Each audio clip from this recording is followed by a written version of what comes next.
लोग 90% पाकिस्तानी अगर बिजली का बिल दे दें तो ग्रोसरी खाने पीने का सामान नहीं खरीद सकते। इतना हूँ कि जब तक आप अपने पाँव पे खड़े नहीं होगे आपका भाई भी आपको कुछ नहीं देगा खाने को। अगर आप कमाओगे नहीं तो कुछ दिन आपको देखेगा, उसके बाद लात मार के घर से बाहर निकाल देगा। असुरात का क्या कहेंगे, किसने सुननी है? बर्बादी बर्बादी है, कौन पूछने वाला है, कौन सुनने वाला है? जुल्म की इंतहा है, इतना बिल आज तक कभी नहीं आया। मुझे यहाँ बैठे हुए मेरा हाल 22-23 साल हो गए, ये पहली मरतबा ये इतना बड़ा बिल आया है। नहीं लगती है तो, लेकिन मुल्क का क्या होगा उसकी परवाह नहीं है ना। सियासी गैर यकीनी की फजा, उनके नतीजे में हमें ये नजर आ रहा है कि पाकिस्तान के माशी इशारे जो है वो गिरते चले जा रहे हैं। इतना इस हुकूमत ने बम मारा है, बिजली बम। भट्टी साहब आप एटम बम वो समझते हैं जो तबाही कर दे। नहीं भट्टी साहब पूरी बात करें ना, बच्चों की फीसें हमने प्राइवेट स्कूलों में देनी है, प्राइवेट। अच्छी खबर आ गई है, अच्छी खबर आ गई फिर आ गई। इस वक्त इस साल दुबई में जो टॉप 10 मुल्क हैं प्रॉपर्टियां खरीदने वाले, उनमें से हम 10 में आते हैं। मुझे याद है मैंने बहुत साल पहले एक स्टोरी की थी, उस वक्त 16 बिलियन, मैं अभी चेक कर लूंगा कल जब आएंगे, उस वक्त 16 बिलियन डॉलर की छोटी सी रकम से हमने दुबई में प्रॉपर्टियां खरीदी थी। और आप भट्टी साहब जो परसों आप दूसरों के प्रोग्रामों में खबर देते थे, मेरे प्रोग्राम में भी खबर दे ना, कितने अरब गए हैं यहाँ से? यार सियासतदान क्या कुछ और भी गए हैं, और जिसके भी गए हैं चार्टर्ड प्लेन गए हैं, चार्टर्ड प्लेन। 245 डॉलर बिला वजह खत्म नहीं हुआ पाकिस्तान में। काजी साहब इस दीमक की तरह कुछ लोग चाट रहे हैं, अगर हम ना संभले मैं बताऊं किसी के इख्तियार में भी नहीं रहेगा मुल्क बचाना। तो आपको पाकिस्तान को उस तरफ नहीं लेके जाना चाहिए। अपनी इनकम बढ़ाएं, अपने इन्वेस्टमेंट उसकी बढ़ाएं, सेविंग्स को बढ़ाएं, फिर आप उसके बाद, और सेविंग कैसे बढ़ती है, ये ज़रूरी नहीं है कि इंटरेस्ट रेट को बढ़ा दें तो लोग सेविंग्स करेंगे। लोगों के अंदर एक माशरा एक ऐसा बनाएं, उनके अंदर एक चेंज लेकर आए। जैसे चाइना में देखें, उनकी 50% सेविंग्स टू GDP है। सिंगापुर की भी 40% जो है उनकी वो से है। ये एक लेगेसी होती है कि उनके माशरे में सेविंग्स की जाती है ताकि अपने बुढ़ापे को सिक्योर करें।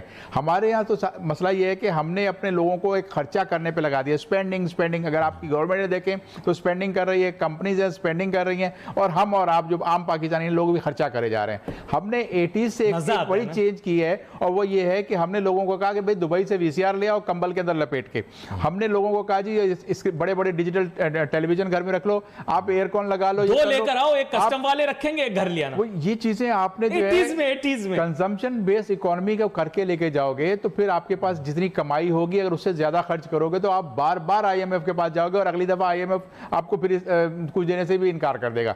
आपको अपने मॉडल को सही करना पड़ेगा। आपकी एक्सपोर्ट डाइवर्स नहीं है। आप अभी तक जो है 60s का मॉडल उठा के बैठे हुए कि जो आप मेजर 4 आपकी क्रॉप्स है उसी के ऊपर आपकी एक्सपोर्ट डिपेंडेंट है। आपके पास जो है प्रोडक्टिविटी जो है इस इलाके में, रीजन में, उसमें सबसे कम हमारे यहाँ प्रोडक्टिविटी है। यही वजह है कि हमारी एक्सपोर्ट्स की अर्निंग नहीं बढ़ती।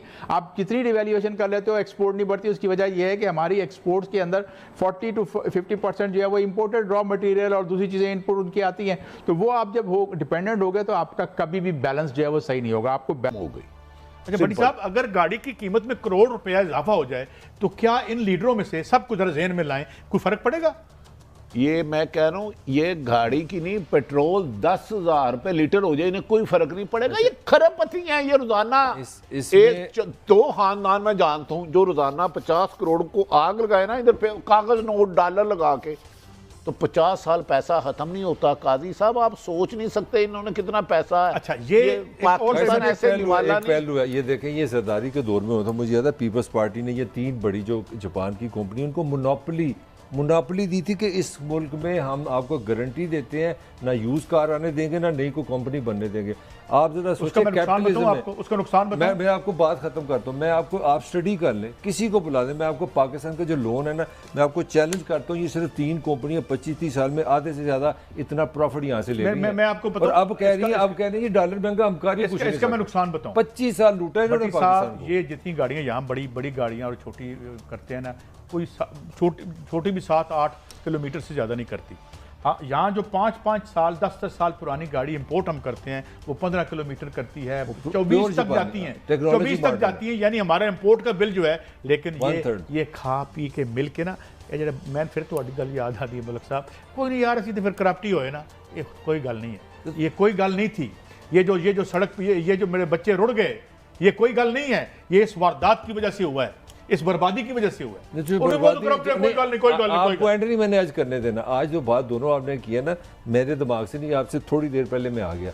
इस वक्त मेरे 5 भाई हमारे ना 6 यहाँ पे कैमरामैन हम सबको आप तक पहुँचा रहे हैं। बट्टी साहब आप हमारे चीफ, आप यकीन नहीं कर सकते, पूछे 10 मिनट उन्होंने मेरा ख्याल किया। ये सारे मेरे सर पे चढ़ गए और सारा अपना अपना बिल का रोना रो रहे हैं। वो आ गया जी एडजस्टमेंट का मतलब है जिनका 2000 का बिल था 6000।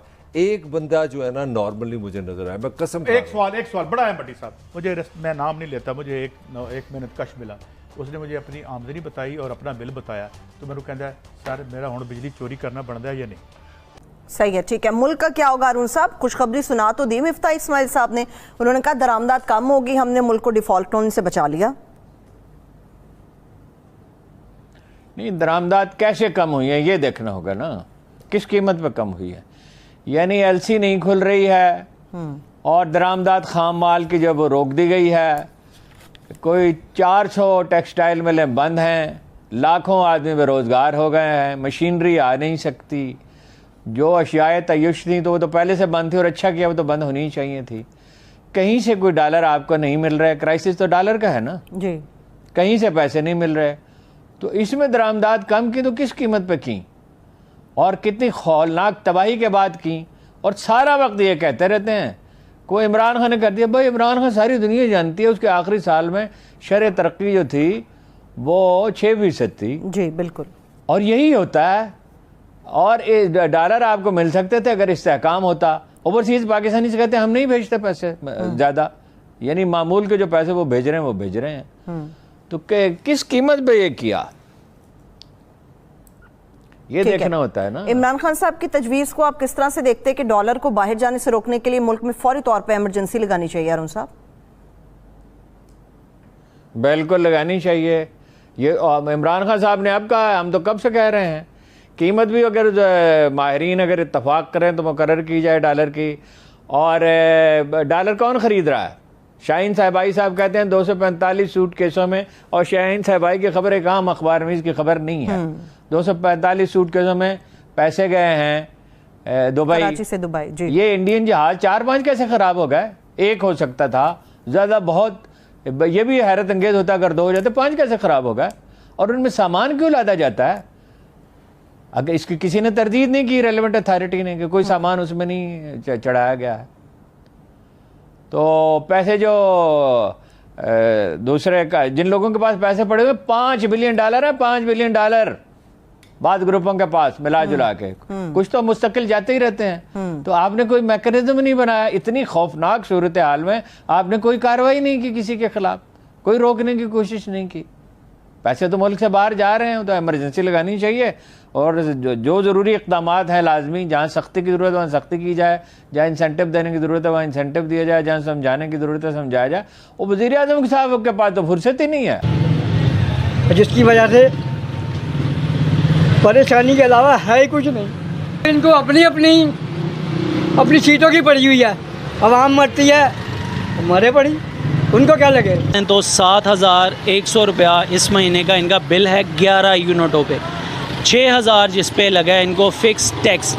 11 यूनिट का बिल 7,000 7,500, ये आम बंदा कहाँ से निकाले? दुकान आप इनकी देख सकते हैं, एक पंखा और 2-3 लाइट्स हैं। कितनी मेहनत करेगा, कहाँ से ये खर्चे पूरे करे और कहाँ से बिल दे? अंकल जब ये बिल आपके पास आया, क्या आपके तासुरात है, क्या आपको हो रहा था कि ये कैसे दे? बच्ची बहुत परेशानी है, अब तक परेशानी है कि अब क्या करें, अब कल की आखिरी डेट है, क्या करें। और उनमें से एक इशारिया है रुपए का इतनी तेजी से गिरना।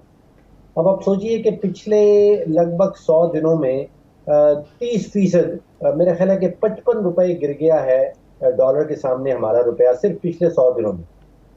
और इस दौरान हमने देखा कि जो हमारी बड़ी ऑयल कंपनीज हैं वो डॉलर ढूंढ चलती हैं, बैंकों के अंदर उनको डॉलर नहीं मिल पाते, बहुत ही तकलीफ में है कि ऑयल की इंपोर्ट किस तरह की जाएगी। फिर हमने देखा कि कारों की कंपनियां जो हैं, जो कारें बनाने वाली कंपनियां हैं, वो बता रही हैं कि वो धीरे धीरे अपने प्लांट्स जो हैं उनको बंद कर रही हैं। फार्मास्यूटिकल इंडस्ट्री बता रही है कि इस वक्त तकरीबन 60 ऐसी जान बचाने वाली अद्वियात हैं जो मार्केट में किल्लत में हैं। अगर उनको डॉलर्स ना मिले तो मजीद 2-3 महीनों में वो ख़त्म भी हो सकते